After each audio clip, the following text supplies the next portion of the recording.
Hi, this is Garrett with Gwydion Reviews, and it is time for a review of the new Ed Sheeran album, Autumn Variations. Ed Sheeran is back after ending his mathematics series with Subtract back in May. That album saw Ed stripping things down and going back to his folkier roots, which, while better than most of the material he's been making lately, was still pretty bland, forgettable, and corny.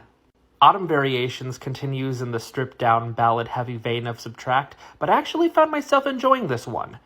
Don't get me wrong, it still suffers from a lot of the things that past Ed Sheeran projects have.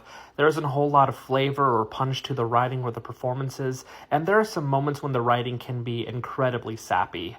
However, I found the performances, the writing, and the instrumentation more compelling this time around. The music is more dynamic and varied, and it all sounds quite nice and pretty.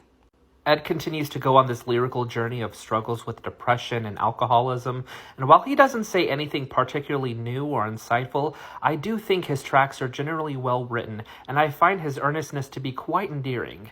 On top of that, some of my favorite Ed Sheeran songs land on this album, like the sweet opener Magical, the piano-driven Amazing, the anthemic Plastic Bag, and the explosive Punchline. Now, I do think there is a portion in the middle where things get a little tedious. When an album has such a consistent feel and tone throughout the track list, the project does run the risk of being one note, and Autumn Variations does suffer from that, though not as much as Subtract. But yeah, all in all, I think Autumn Variations is pretty decent.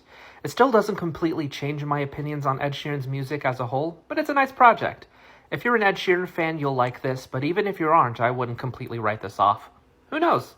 Maybe you'll find yourself appreciating it. 6 out of 10.